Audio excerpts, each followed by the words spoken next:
आपके काम करना, आपको सद्बुद्धि देना, आपको अच्छे मार्ग पर चलने के लिए प्रेरणा देना, ये सदगुरु का काम है, आपका काम नहीं है। तो आपने क्या करना है? आपने जो मैं बता रहा हूं ये करना है। अगर अब तक नहीं किया तो आज से ही करना शुरू करो। आप क्या करते हैं? सदगुरु को एक आम मनुष्य भी समझते कई लोग। तो कई लोग तो मैंने देखा कि आम मनुष्य भी नहीं समझते और फिर कहते हैं जी गुरु ही ब्रह्मा है, गुरु ही विष्णु है, गुरु ही शिव जी है। अरे ब्रह्मा विष्णु शिव जी तो बहुत दूर की बातें हैं। गुरु साक्षात पार ब्रह्म है। देखो, जिसको आप परमात्मा कह रहे हैं ये भी सदगुरु ही है। तो जब सब कुछ सदगुरु ही है तो फिर आप अपने मार्ग से क्यों विचलित होते हो? मैंने देखा है, मेरे से ज्ञान लेकर लोगों ने सदगुरु को एक आम मनुष्य भी समझते हैं। क्यों? क्योंकि सदगुरु इतना कृपालु और दयालु होता है, वो हमारे बीच में एक आम मनुष्य की तरह आ जाता है, बच्चों की तरह हमारे पास बैठ जाता है। और ये जो अभागा जीव है ये समझता है मैं श्रेष्ठ हूं। सदगुरु को शायद पता नहीं होता। देखो बेटा, सदगुरु सदगुरु ही होता है, सदगुरु सदगुरु ही रहेगा। हम लोग ना सदगुरु बन सकते हैं ना हम ज्यादा ज्ञानवान बन सकते हैं। सदगुरु के हाथ में सब चीजों की डोर होती है। अगर सदगुरु की कोप दृष्टि हमारे ऊपर हो गई तो तुम्हारा किया गया सारा कर्म धर्म जप तप संयम साधनाएं सब मिट्टी में मिल जाएंगी। और सदगुरु के अगर हमारे ऊपर दया दृष्टि हो गई, रहम व कर्म हो गया, तो जो आपने कभी सपने में सोचा भी नहीं है वो भी हो जाएगा।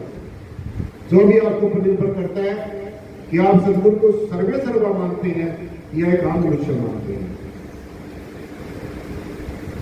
चाहे आप किसी भी धर्म के धर्म ग्रंथ को पढ़ लो, वेदों को पढ़ लो, शास्त्रों को पढ़ लो, उपनिषदों को पढ़ लो, और अगर आपने नहीं पढ़ना तो मैं आपको बता रहा हूं, ये मेरी बात को मानते हुए विश्वास करिए। और अगर मेरी बात में विश्वास नहीं है तो किसी भी धर्म के धर्म ग्रंथ को पढ़ो, गुरुओं की वाणी को पढ़ो, वेदों शास्त्रों ग्रंथों उपनिषदों पुराणों महापुराणों किसी को भी पढ़ो। सबके अंदर थोड़ी भिन्न भिन्न बातें लिखी हैं, परंतु एक कंटिन्यूसली जो बात लिखी है, जो निचोड़ वाली बात लिखी है, वो यही है कि सदगुरु के इर्द गिर्द ही सब कुछ घूमता है।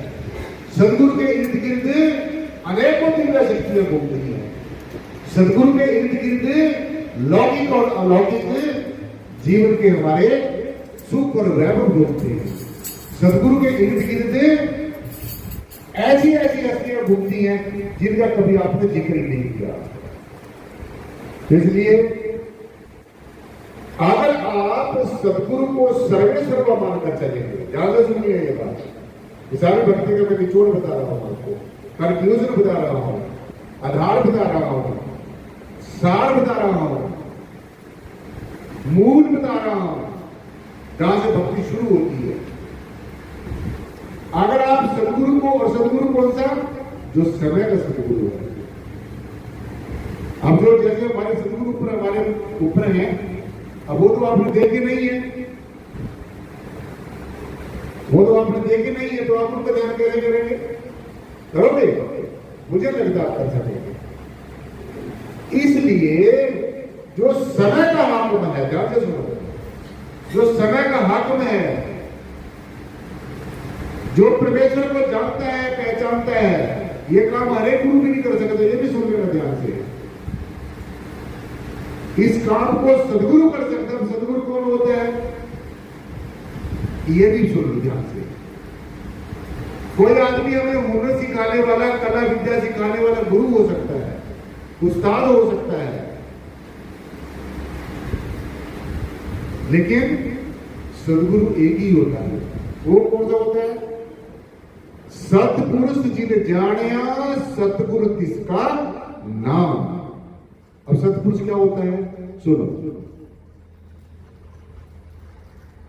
सतपुरुष कौन होता है? जैसे एक पुरुष होता है, हम लोग जैसे आम पुरुष हैं, फिर सतगुरु दया दृष्टि करता है, फिर क्या करता है? महापुरुष बना देता है। बोलते हैं ना हम लोग महापुरुष कह के बोलते हैं। फिर किसने बनाया? ये सदगुरु ने बनाया। आप खुद नहीं बन सकते। अपना पैर में लगा हुआ कांटा अपने आप में नहीं कर सकता। इसलिए ये समझना है, सतपुरुष जिन जानिया सतगुरु तिसका नाम। एक पुरुष होता है, फिर एक महापुरुष बन जाता है। फिर वो महापुरुष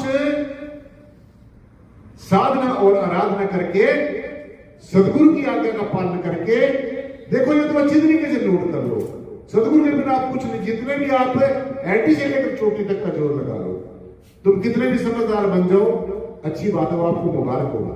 आप कितने भी ज्ञानवान बन जाओ, आप कितनी भी डिग्रियां प्राप्त कर लो, वो आपको मुबारक होगा। आप कितनी भी चापलूसी करनी शुरू कर दो, वो भी आपको मुबारक होगा। आप कितने भी नौटंकीबाजी करनी शुरू कर दो, वो भी आपको, सब कुछ आपको मुबारक हो। ये सारी चीजें अपनी वापस ले जाओ, इनका सदगुरु के साथ कोई मतलब नहीं है। इसलिए जो सतपुरुष को जानता है, मानता नहीं, आप सिर्फ मानते हैं, परमात्मा को जानते नहीं है। जो परमात्मा को मानता है वो मानता ही चला जाएगा। मान ही लो, कैसा भी मान लो, परमात्मा कभी कहते हैं तेरे को कैसा मान लो। ये सब मानने मनाने का काम जीव आप करता है। और ये जो अध्यात्म है, ये मानने का विषय नहीं है, अच्छी तरीके से देख लेना। आप अपने मन से, अपने तरीके से किसी भगवान को बनाया, इंसान का बनाया भगवान, उसके आगे नागरा करते रहेंगे, उसके आगे गिड़गिड़ाते रहेंगे, मेरा ये काम कर दो, मेरा वो काम कर दो। वो बेचारा जिस दिन का वहां पर रखा, आप तो वहां से हिल नहीं सका। वो उसके पैसे उठाने जाते हैं लोग, उनको तो बचा नहीं सकता। देखे ना आजकल कैसे खेल हो रहे हैं, पढ़ रहे हैं बड़े बड़े मंदिरों में, गुरुद्वारों में कितनी बड़ी बड़ी चोरी हो रही है। तो जोड़ सा वहां गुरु बैठा है, जिसको हम गुरु समझ रहे हैं, जब वो आपके अपने पैसे नहीं वहां पर बचा सकता, तो आपको क्या बचाएगा? क्योंकि वो वास्तव में परमात्मा है ही नहीं, वो कल्पना है, वो अंदाजा है, वो अनुमान है। सो सतपुरुष को जो जानता है, सतपुरुष मायने जो सत्य है, जिसको गुरु जी ने कहा आज सच जुगाद सच है भी सच और नानक उसी भी सच। यानी कि एक ऐसी सत्यता है, एक ऐसी परम चैतन्यता है, एक ऐसा है पता है, एक ऐसी एग्जिस्टेंस है, एक ऐसी उपस्थिति है, एक ऐसा अस्तित्व है जो हमेशा था, हमेशा है और हमेशा रहेगा। तीन काल है सत्य तू, मिथ्या है संसार।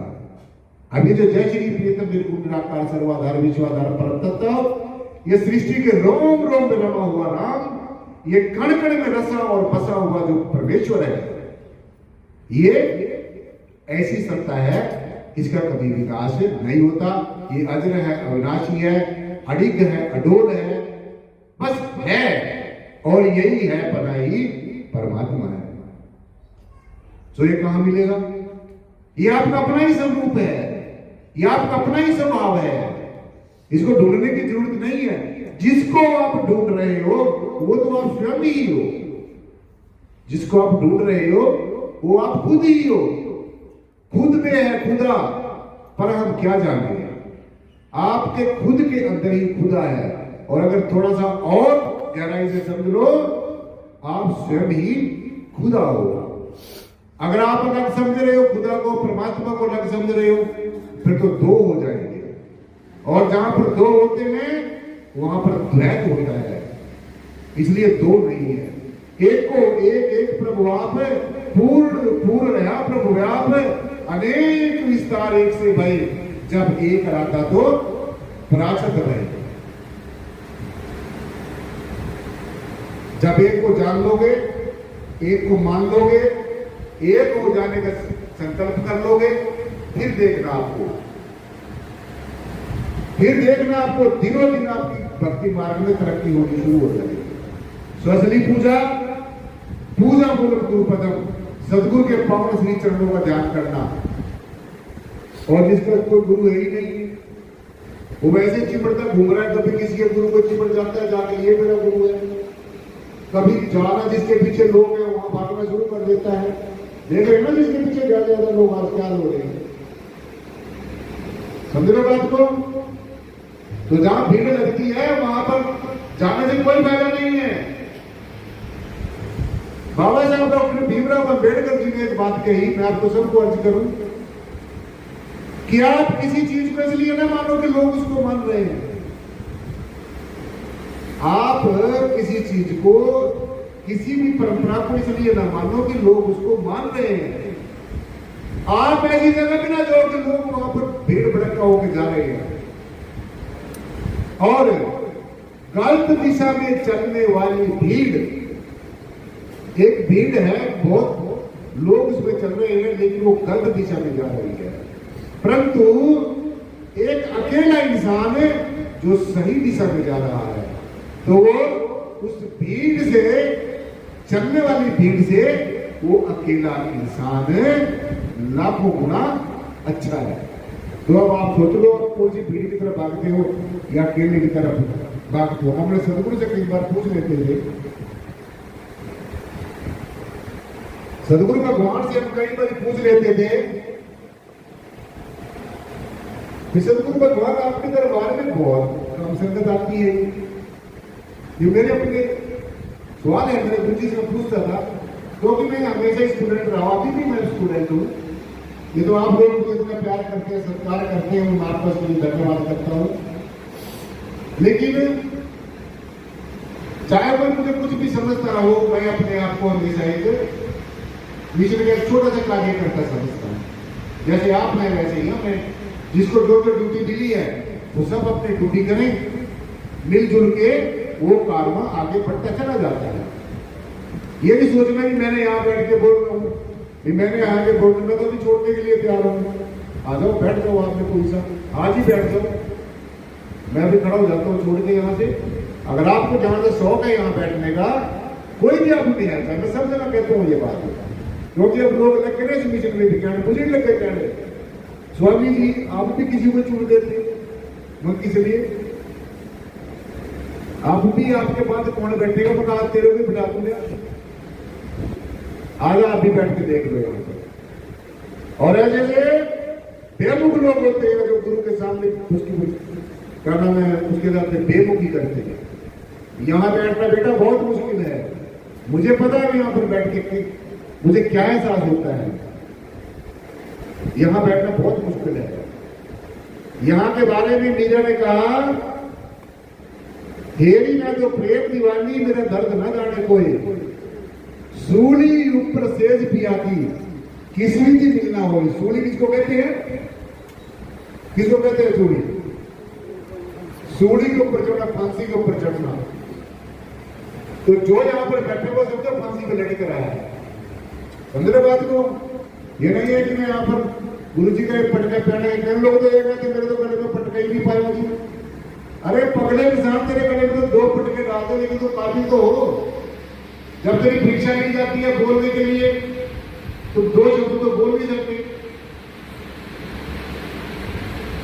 समझ रहे बात को? तो ऐसे तो नहीं बनना है।